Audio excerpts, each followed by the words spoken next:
Welcome to Telugu current affairs. ఈ రోజు మనం 26 సెప్టెంబర్ 2020కి సంబంధించిన ఈనాడు ఎడిటోరియల్ అనాలిసిస్ చూస్తున్నాం. రివర్ ఇంటర్లింకింగ్ ప్రాజెక్ట్, ముందడుగు పడని నదుల అనుసంధాన కార్యక్రమం అనే టాపిక్ గురించి మాట్లాడుకోబోతున్నాం.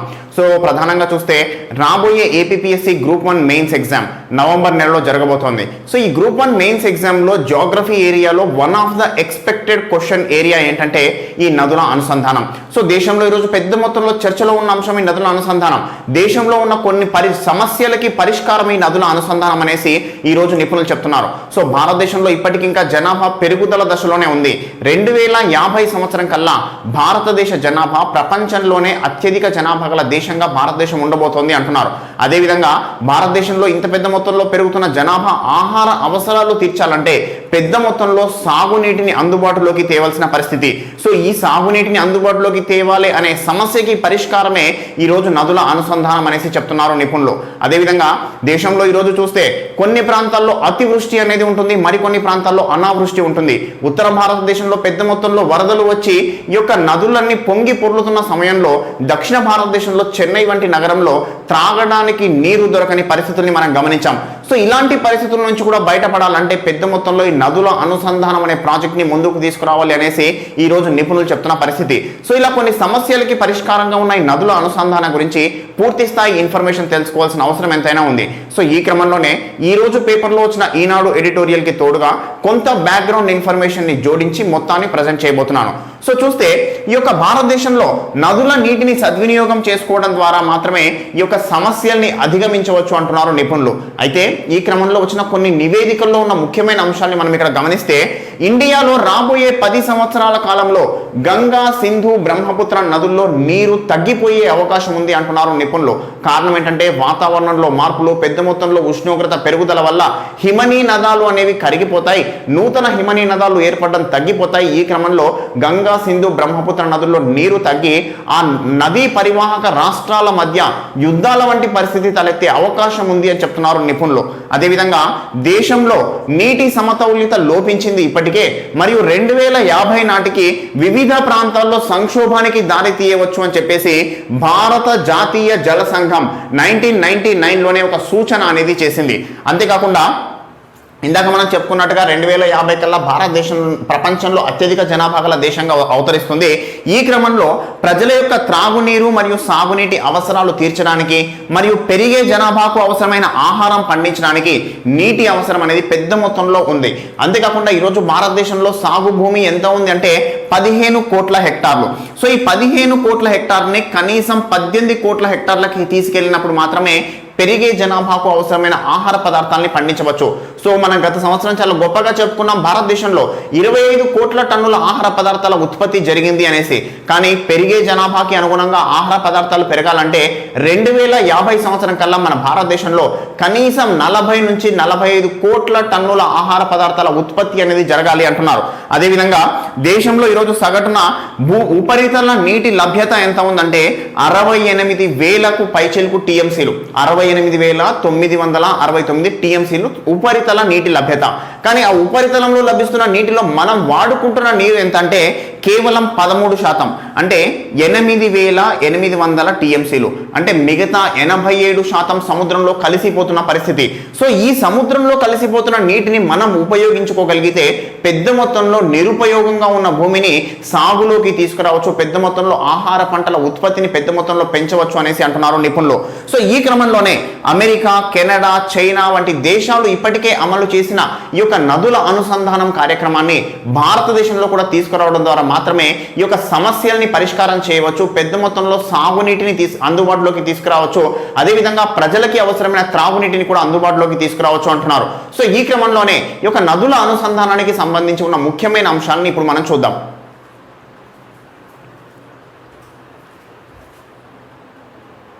భారతదేశంలో ఈ యొక్క నదుల అనుసంధానానికి సంబంధించి 19వ శతాబ్దం చివరిలోనే అంటే దాదాపుగా ఒక 150 సంవత్సరాల క్రితమే ముందడుగు పడింది అని చెప్తారు.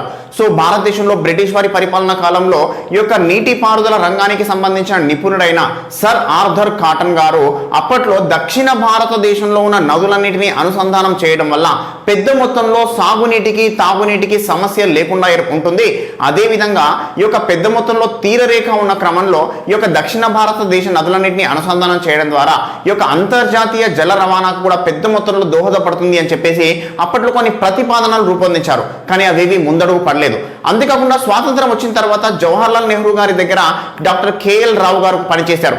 సో డాక్టర్ కేఎల్ రావు గారు కూడా ఈ యొక్క నదుల అనుసంధానానికి సంబంధించి కొన్ని ప్రతిపాదనలు చేశారు. 1972 సంవత్సరంలో డాక్టర్ కేఎల్ రావు గారు గంగా మరియు కావేరీ నదుల అనుసంధానానికి సంబంధించి ప్రతిపాదనలు రూపొందించారు అని చెప్తారు.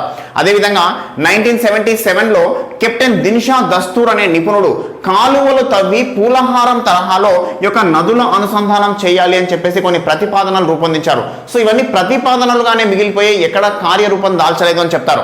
అంతేకాకుండా 1980 సంవత్సరంలో జలవనరుల మంత్రిత్వ శాఖ నదీ బేసిన్ల మధ్య అంటే ఒక నది బేసిన్ ఇంకో నది బేసిన్ల మధ్య అనుసంధానం ఏర్పాటు చేసి నదీ జలాల బదిలీకి ఒక దార్శనిక ప్రణాళిక అనేది రూపొందించారు 1980లో.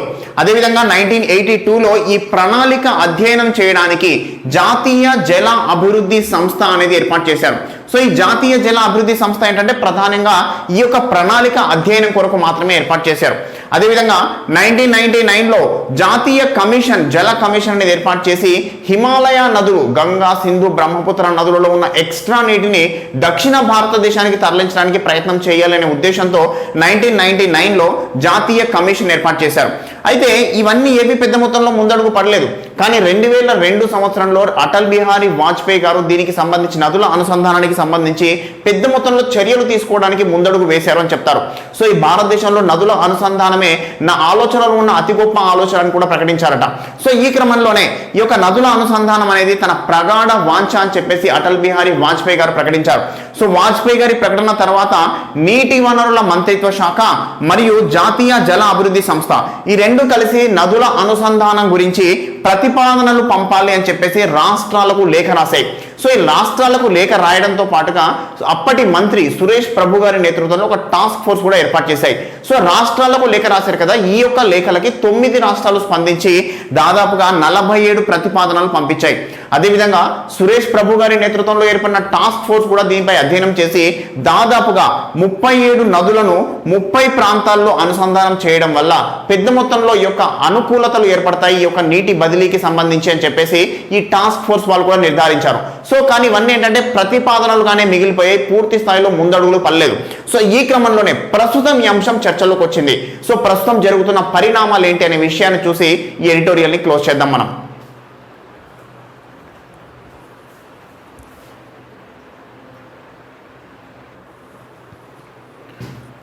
సో దేశంలో నదుల అనుసంధానానికి సంబంధించి కొన్ని అంశాలని మనం చూస్తే ప్రధానంగా యమునా నదికి ఉపనదులుగా ఉన్న కెన్ మరియు బెట్వా నదుల అనుసంధానానికి సంబంధించి ఈరోజు డీటెయిల్డ్ ప్రాజెక్ట్ రిపోర్ట్ అనేది రూపొందించారు.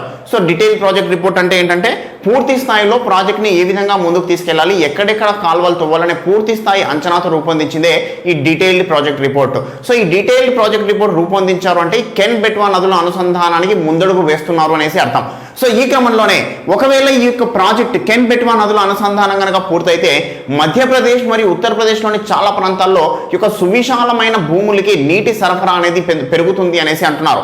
అదేవిధంగా భారతదేశంలో ఈరోజు పెద్ద మొత్తంలో చర్చల్లో ఉన్న ఈ యొక్క అనుసంధానానికి సంబంధించిన ప్రాజెక్టుల గురించి చూస్తే నర్మదా తపతి పార్ మరియు దమన్ గంగా పింజాల్, బెడ్తి వార్దా, దమన్ గంగా వైతరణి గోదావరి, కావేరి వైగై గుందర్, గోదావరి కావేరి వంటి నదుల అనుసంధానాల గురించి పెద్ద మొత్తంలో చర్చ జరుగుతోంది. సో ప్రధానంగా మన తెలుగు రాష్ట్రాలకి సంబంధించి చూస్తే గోదావరి కృష్ణా నదుల అనుసంధానానికి సంబంధించి 2 తెలుగు రాష్ట్రాలు కూడా ప్రయత్నిస్తున్న పరిస్థితి. ప్రతి సంవత్సరం సగటున గోదావరి నది నుంచి 2000 టీఎంసీల పైచులకు మొత్తం సముద్రంలో కలిసిపోతోంది. కానీ అదే కృష్ణా నదిలో పూర్తి స్థాయి జల లభ్యత ప్రతి సంవత్సరం రావట్లేదు. సో ఈ క్రమంలోనే గోదావరిలో ఉన్న మిగులు జలాన్ని కృష్ణా రిజర్వాయర్లకు కానీ కృష్ణా నది బేసిన్ కి పంపించడం వల్ల కృష్ణా నది పరివాహక ప్రాంతంలో సాగునీటి లభ్యత పెంచాలన్నదే 2 తెలుగు రాష్ట్రాల ఉద్దేశం.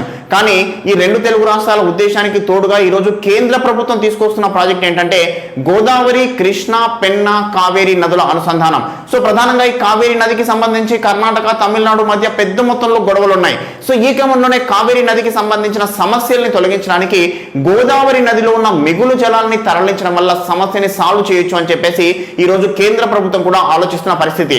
సో ఏది ఏమైనప్పటికీ గోదావరిలో ఉన్న మిగులు జలాల్ని వాడుకోవడం వల్ల ఇతర ప్రాంతాల సమస్యల్ని పరిష్కరించడం అనేది ఇక్కడ ప్రధాన ఉద్దేశం. సో ఇదే నదుల అనుసంధానం యొక్క ప్రధాన ఉద్దేశం అని ముందు నుంచి చెప్తున్న పరిస్థితి. సో ఈ క్రమంలో ఈ యొక్క గోదావరి మరియు గుందర్ నది ఈ యొక్క అనుసంధానానికి సంబంధించిన అంశం గురించి కూడా వేగవంతంగా చర్యలు తీసుకోవాలని చెప్పేసి తమిళనాడు సీఎం పళనిస్వామి గారు కేంద్రానికి రిక్వెస్ట్ చేస్తున్న పరిస్థితి. ఎందుకంటే కావేరికి సంబంధించి మరియు ఈ యొక్క కావేరి నది పరివాహక ప్రాంతంలో వాటర్ రిసోర్సెస్ అనేది తగ్గిపోతుండడం ప్రతి సంవత్సరం. సో ఈ క్రమంలో తమిళనాడులో పెద్ద మొత్తంలో సమస్యలు అనేవి పెరుగుతున్నాయి. సో ఈ క్రమంలో ఇతర నదుల్లో ఉన్న నీటిని తరలించడం ద్వారా కావేరి నది పరివాహక ప్రాంతంలో నీటి సమస్యను వేగంగా పరిష్కరించాలని తమిళనాడు కూడా కోరుతున్న పరిస్థితి. అదేవిధంగా కొన్ని వేల టీఎంసీల నీరు సముద్రం పాలవ్వకుండా మనం కాపాడగలగాలి అని అంటే ఒకే ఒక ప్రధాన ఆయుధం ఏంటంటే నదుల అనుసంధానం. అయితే ఇక్కడ నిపుణులు వెలువరుస్తున్న ఆందోళన ఏంటంటే ఇలాంటి నదుల అనుసంధానాలు చేపట్టి సముద్రంలోకి నీరు వెళ్లకుండా పూర్తిగా మనం నిలిపివేస్తే సముద్రాలలో కూడా మళ్ళీ సమస్యలు తలెత్తే అవకాశం ఉంది అంటున్నారు. ఈ రోజు నదుల నుంచి వెళ్తున్న శుద్ధిగా ఉన్న నీరు సముద్రాల్లో కలవడం వల్ల మాత్రమే సముద్రాల్లో కాలుష్యం కొంత మొత్తంలో కట్టడి చేయబడుతోంది. కానీ పూర్తి స్థాయిలో నది నీటిని నిలువరిస్తే సముద్రాల్లో కాలుష్యం పెద్ద మొత్తంలో పెరిగిపోయి సముద్రంలో జీవరాశికి పెద్ద మొత్తంలో ప్రమాదం ఏర్పడే అవకాశం ఉంది అంటున్నారు. అదేవిధంగా చూస్తే వ్యవసాయ, పారిశ్రామిక రంగాలకి సంబంధించి ఈరోజు పెద్ద మొత్తంలో నీటి కొరత అనేది ఉంది. సో ఈ నీటి కొరతని తీర్చడానికి నదుల అనుసంధానం ఒక ప్రధాన మార్గం అంటున్నాం. భారతదేశంలో 1986లో inland water ways authority of India ఏర్పాటు చేసి జల మార్గానికి సంబంధించిన జల రవాణాని పెద్ద మొత్తంలో ప్రోత్సహించడానికి ప్రభుత్వం చర్యలు తీసుకుంది. అయితే ఈ జల రవాణాని ప్రోత్సహించడానికి నదుల అనుసంధానం చేపట్టడం ద్వారా పెద్ద మొత్తంలో ప్రోత్సాహం లభిస్తుంది అంటున్నారు. ఉత్తర భారతదేశం నుంచి దక్షిణ భారతదేశం వరకు నదుల అనుసంధానం చేపట్టి నీటి రవాణాకు వరకు సాధ్యపడితే రవాణాకి సంబంధించి ఈ రోజున పెద్ద మొత్తంలో సమస్యలన్నీ తొలగిపోతాయి. అత్యంత చౌక ధరల్లోనే రవాణా అనేది సాధ్యపడుతుంది అంటున్నారు. అదేవిధంగా పెద్ద మొత్తంలో ఉపాధి అవకాశాలు అనేవి పెరుగుతాయి. ఈ యొక్క రవాణాకి సంబంధించి ఇందాక మనం చెప్పుకున్న జల రవాణాకి సంబంధించి పెద్ద మొత్తంలో చౌకగా తక్కువ ఖర్చులో రవాణా సాధ్యమవుతుంది. అదే సమయంలో మెరుగైన ఆదాయాలు లభిస్తాయి. అదేవిధంగా పెద్ద మొత్తంలో ఉపాధి అవకాశాలు పెరిగి అభివృద్ధి అనేది వేగవంతం అవుతుంది అంటున్నారు. సో ఈ విధంగా ఎన్నో ప్రయోజనాలు ఉన్నాయి. నదుల అనుసంధానాన్ని వేగవంతంగా ముందుకు తీసుకొచ్చి కేంద్ర ప్రభుత్వం దీనిపై పెద్ద మొత్తంలో దృష్టి పెట్టి అదే సమయంలో రాష్ట్ర ప్రభుత్వాలు సహకరించడం ద్వారా ఈ యొక్క నదుల అనుసంధానం వేగవంతంగా పూర్తి చేయాలని నిపుణులు చెప్తున్న పరిస్థితి. సో ఇదండి ఈరోజు వచ్చిన ఎడిటోరియల్ అంశము. నెక్స్ట్ ఇంకో ఎడిటోరియల్తో మళ్ళీ కలుస్తాను. Thank you.